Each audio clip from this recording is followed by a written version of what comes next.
জানুয়ারিতে বাংলাদেশের একটা বাংলাদেশের একটা চ্যানেল, এটার নাম হলো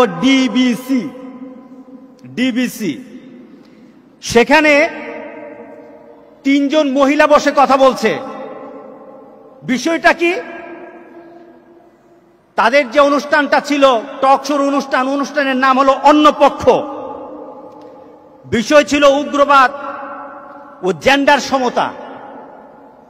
এই বিষয়ে কথা বলতে গিয়ে এক মহিলা বলছে, মুসলমান আজকে জুমার দিন, আপনাকে জানা দরকার আছে বাংলাদেশের মিডিয়ার মধ্যে কি আলোচনা হয়, আপনাকে জানা দরকার আছে। কি বলেন, দরকার আছে কিনা বলেন? ওরা বসে বসে কথা বলে। আমরা জুমার নামাজে খুতবা দেই, আমাদের বাংলাদেশে মাহফিল হয়। জুমার নামাজের খুতবা এবং মাহফিল থেকে জঙ্গিবাদ, নারীর উন্নতি, নারীর প্রগতির উন্নতি বিরোধী কথা, নারী বিরোধী কথা, নারীদের যেন সামাজিকভাবে হেয় করা হয়, এই ধরনের খুতবা নাকি আমরা এখান থেকে দেই। প্রত্যেক শুক্রবার যখন খুতবায় যা বলা হয় নারীর বিরুদ্ধে, প্রত্যেক ওয়াজ মাহফিলে নারীর সম্পর্কে যা বলা হয়, এই তথ্যগুলো বা এই কথাগুলো যদি বারংবার বাঁচতে থাকে, চলতে থাকে, তাহলে তো আসলে আলাদা করে আর কোনো সাম্প্রদায়িকতা, আলাদা করে আর কোনো উগ্রবাদের সৃষ্টির প্রয়োজন নাই নারীর বিরুদ্ধে। শুনেছেন আপনারা তো, শুধু এই মসজিদে আসেন না, সব মসজিদে নামাজ পড়েন। কোন হুজুর কি বলেছে? কোরআনে এই কথা বলেছে নারীদেরকে সম্মান দেওয়া যাবে না। কোন হুজুর কি বলেছে খুতবাতে যে নারীদেরকে অপমান করতে হবে, নারীদের অধিকার খর্ব করতে হবে? কোন হুজুর কি বলেছে? প্রমাণ দিতে পারবে না। কিন্তু নারী বলে, নারী কারা? তারা ইসলাম জানে না। নারী কারা? তারা কোরআন জানে না। নারী কারা? এরা নামাজ পড়ে না। নারী কারা? আল্লাহ রাসূল চিনে না। ওই নারীগুলি বলতেছে জুমাতে নাকি আমরা সন্ত্রাসী শিক্ষা দেই। ওই নারীগুলি টিভিতে বসে বসে বলছে যে আমরা নাকি জুমার নামাজে আপনাদেরকে সন্ত্রাসী শিক্ষা দিচ্ছি। কে বলেন আপনাদেরকে সন্ত্রাসী শিক্ষা দেই? ওরা কি বলে? বাংলাদেশে নাকি এখন বেশি গান হয় না, মাহফিল হয়। এটা নাকি তাদের জন্য বিপদ সিগন্যাল। এটার জন্য নাকি এটা নাকি তাদের জন্য রেড সিগন্যাল। জুমার নামাজ সম্পর্কে বলা হচ্ছে আপনাদেরকে সন্ত্রাসী বানায় জুমার খুতবা দিয়ে। জুমার নামাজ আছে বলেই মুসলমানরা এত বিশাল বিশাল ঘটনা ঘটছে পৃথিবীতে, ইসলাম বিদ্বেষী এত বড় বড় ঘটনা ঘটছে। জুমার নামাজের খুতবা আছে বলেই মুসলমান শান্ত হয়ে বসে থাকে। ইমাম সাহেব শান্ত থাকতে সুবুর ইখতিয়ার করার জন্য ইমাম সাহেব বলে। কথা ঠিক আছে কিনা বলেন? এটি আমার ইসলাম। অতএব আমাদের বক্তব্য নারীদেরকে ধর্ষণের ব্যাপারে উস্কাচ্ছে, এর চেয়ে ন্যাক্কারজনক, নোংরা, জঘন্য, বর্বর, অসভ্য মন্তব্য কি হতে পারে? এদেশ মুসলিম দেশ, এদেশের ঘর জামাই আমরা নই। এদেশে ট্যাক্স দিয়ে বসবাস করি, এদেশে কর দিয়ে বসবাস করি, এদেশে পানির বিল দিয়ে থাকি, এদেশে কারেন্টের বিল দিয়ে থাকি, এদেশে জন্মগ্রহণ করে বসবাস করছি। এদেশে চুরি করে এসে বসবাস করিনি, এদেশে ঘর জামাই হয়ে বসবাস করিনি। অতএব মন্তব্য করলে বিবেচনা করতে হবে পৃথিবীর সকল দিনী ভাই বোন, সকল মুসলিমকে এই কথা বলা হচ্ছে যে কখনো যেন এরকম কত মন্তব্য না করা হয়। দিনের আলোচনা কোনোদিন মানুষকে ধর্ষণের দিকে উস্কে দিতে পারে না, এটা অসম্ভব। আমি আব্দুর রাজ্জাক বিন ইউসুফ লক্ষ কোটি পরিবারের সাথে সম্পৃক্ত, জড়িত আছি, যারা বক্তব্যের কারণে শালীন পোশাক পরেছে। তুমি বলো, তোমার ভাই বলবে, তোমার বোন বলবে, নারীবাদের কোন মহিলা বলবে যে আমার বক্তব্য মহিলা শালীন পোশাক পরেছে? আমার চেষ্টা চেতনায় মহিলা শালীন পোশাক পরেছে এই কথা বলতে হবে, নইলে এই কথা থেকে ফিরে আসতে হবে। সম্মানিত দিনী ভাই বোন, আমি বক্তব্যে বলেছি নারীকে স্বামীর শান্তি তৃপ্তির জন্য সৃষ্টি করা হয়েছে। কথা আমি বলিনি, আল্লাহ বলেছেন। কথা আমি বলিনি, কথা আল্লাহ বলেছেন। কথা আমি বলিনি, কথা আল্লাহ বলেছেন। ডিবিসি নিউজ টকশোর ভিতরে কয়টা মহিলা, 2-3টা মহিলা এসে টকশোতে এসে বলতেছে জুমার খুতবায় নাকি উগ্রবাদী কথা বলা হয়, জুমার খুতবায় নাকি সাম্প্রতিক দাঙ্গা লাগানোর চেষ্টা করা হয়, আমরা জুমার খুতবায় নাকি মহিলাদেরকে নেকেড করে কথা বলি, মহিলাদেরকে যেন আমরা পণ্য বানিয়ে ফেলেছি, এটা নাকি জুমার খুতবায় বলা হয়। এটা কোন শয়তানেও বিশ্বাস করবে? কোন শয়তানকে বললে শয়তান ভেস্কি বেড়ে চলে যাবে। গাধা কোথাকার! কোন জুমার মসজিদে, কোন জুমার খুতবায়, কোন জায়গায় একটা প্রমাণ দেখাইতে পারবা যেখানে নারীদেরকে নিম্ন করে কথা বলা হয়? আরে আমরা তো সেই ইসলাম আমাদের কলিজায় লালন করি যে ইসলামে নারীদেরকে মর্যাদা আমার আল্লাহ তাআলা দিয়েছেন, ঠিক কিনা বলে? নারীদের ইজ্জত, নারীদের মর্যাদা আমার আল্লাহ দিয়েছেন, আমরা সেই ইসলাম লালন করি এবং পালন করি আমাদের কলিজায়।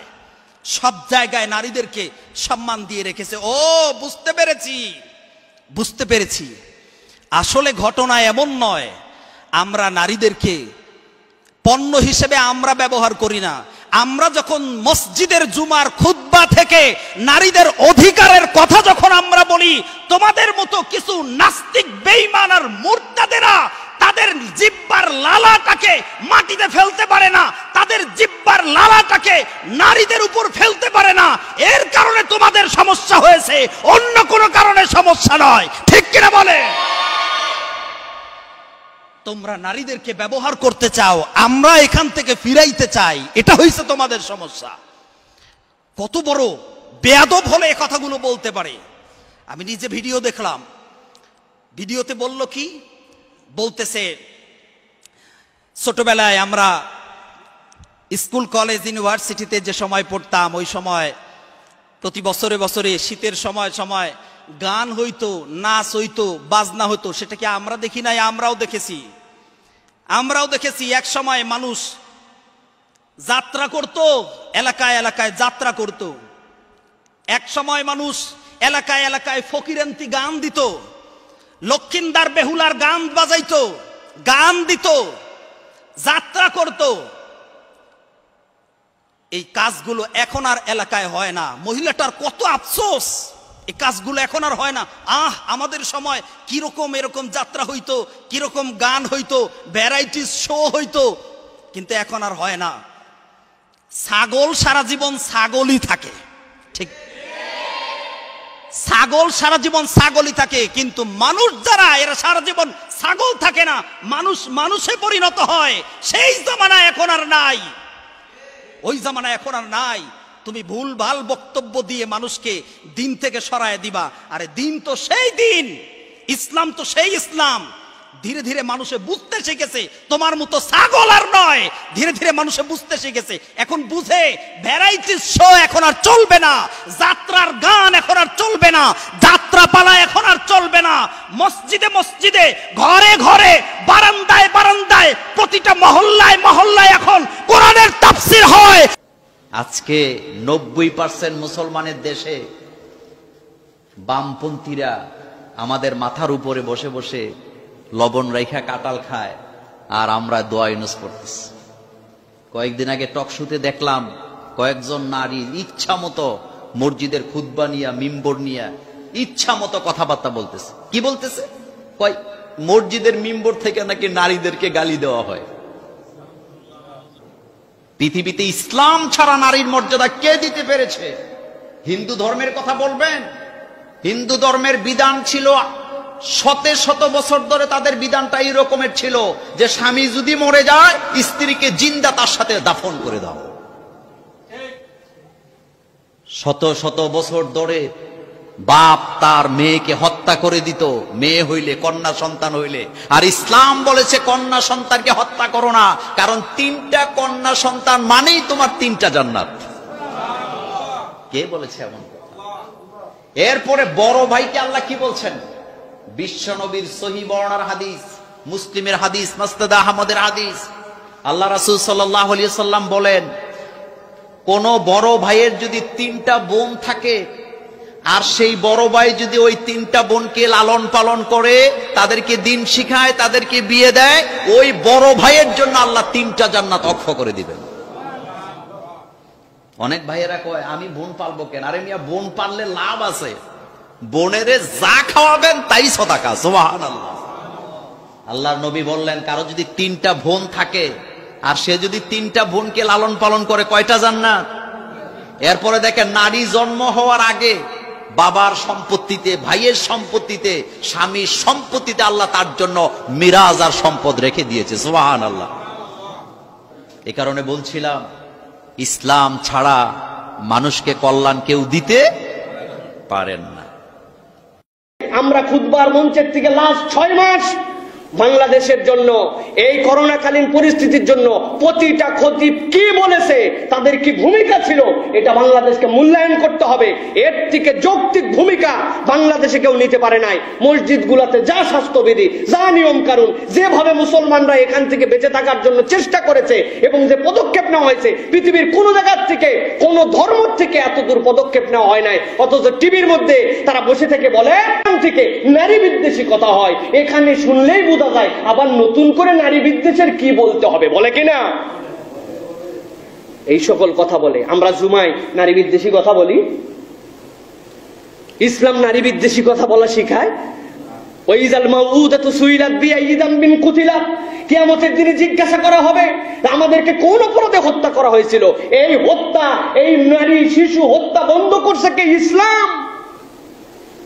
রাসূল আকরাম সাল্লাল্লাহু আলাইহি ওয়াসাল্লাম নারীদেরকে যে সম্মান দিয়েছেন, একটা ক্ষেত্রে কেবল এখন পর্যন্ত আমার মাথায় ঢোকে নাই। রাসূল সাল্লাল্লাহু আলাইহি ওয়াসাল্লাম বলেন উম্মুক উম্মুক উম্মুক হাবুক, 3 বার আল্লাহর নবী করিম সাল্লাল্লাহু আলাইহি ওয়াসাল্লাম মায়ের কথা বলে, এরপরে বললেন বাপের কথা, মায়ের পদতলে বেহেশতের কথা বললেন। কন্যা সন্তান যার থাকবে 3টা, তাদেরকে জান্নাতি আল্লাহ রাসূল ঘোষণা দিলেন।